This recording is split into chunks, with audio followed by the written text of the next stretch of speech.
गुरुवे नमः।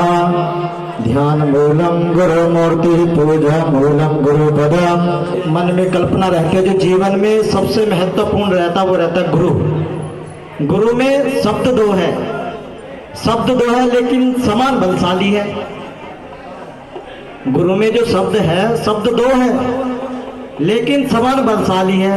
जो पहला शब्द है उसमें अंधकार से अंधकार रहा।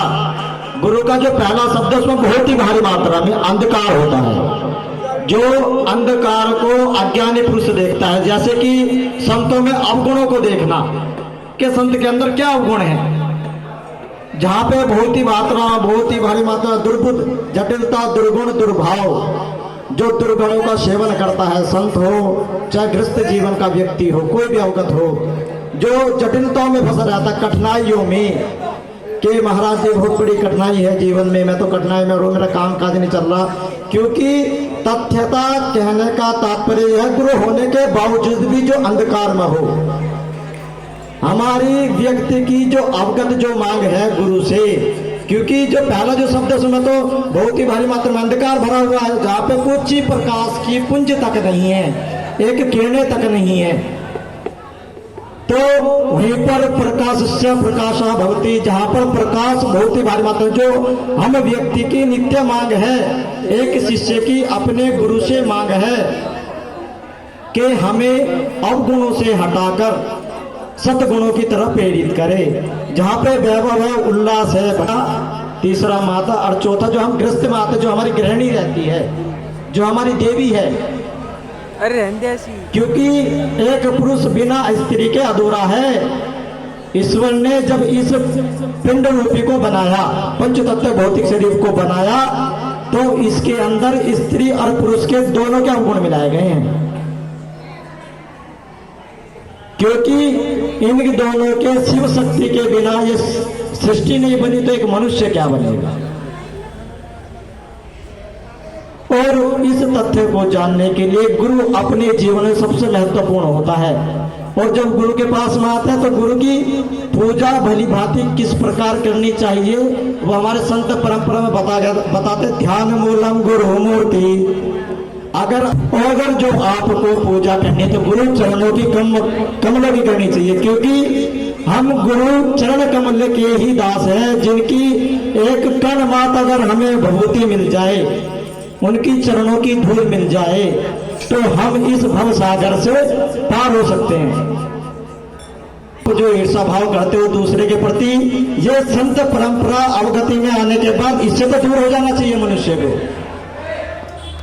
क्योंकि संत संतोष से रूप, जो संत का रूप होता है वह संतोष को प्रदान करता है। जिस प्रकार आप सुबह के समय सूर्य को देखते हैं, सूर्य का रंग एकदम भगवे की तरह होता है। सूर्य क्या देता है हमें? सूर्य एनर्जी देता है हमारे शरीर को,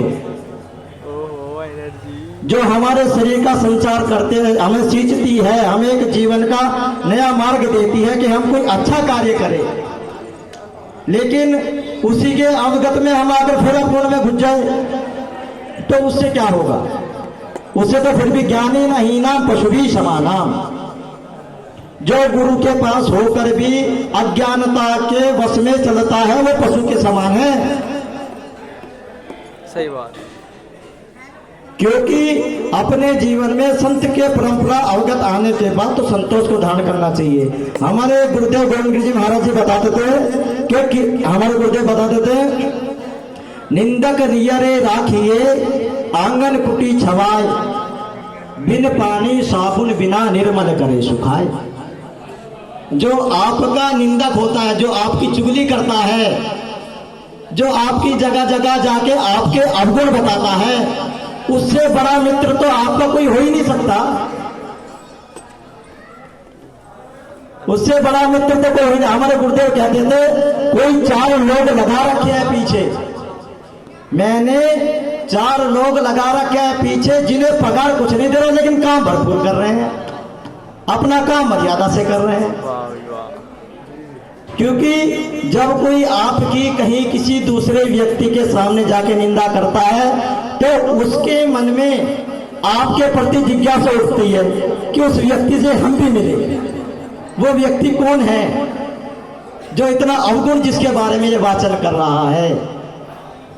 जब वो व्यक्ति आपके पास में आएगा तो आपका व्यवहार, आचरण और सभ्यता को देखेगा तो आनंदमय हो जाएगा। देखो किस व्यक्ति के बारे में ये क्या कह रहा था, ये तो बड़ा सज्जन व्यक्ति है, ये तो बड़ा ही सज्जन व्यक्ति है, ये तो अवगुणों में है ही नहीं। और अवगुणों को अवगत दूर जब ही कर पाएंगे जब हम गुरु के वचनों पर चलेंगे। अभी एक हमारी माँ जी ने कहा था, भाई जो गुरु वचन पे डट जा कट जा फंद 84 के। गुरु के वचनों पे चलो। गुरु जी तो कभी क्रोध की कहते नहीं है। अगर आप गुरु के वचनों पर चलोगे तो इस काल रूपी जो माया संसार है, जिसके अंदर माया जाल में फंसे हैं, इस माया से तो भवसागर पार हो जाएंगे, बहुत पार हो जाएंगे। लेकिन फिर भी हम सुबह उठते हैं, फिर इसी नित्य प्रातः काल में साधना परम साधना है। गुरु के अवगत चरणों चित्त में ध्यान रखो। किसी के बारे में चुगली चपाटी मत करो। कहते ना, मन चंगा तो कोटोटी में गंगा। अगर आपका मन चंगा है गृहस्थ के अंदर, अगर गृहस्थ के अंदर आपका मन चंगा है तो आपसे बड़ा संत कोई नहीं है। क्योंकि आप उन गुरु की अपना शब्द वेद पे चल रहे हो जो आज के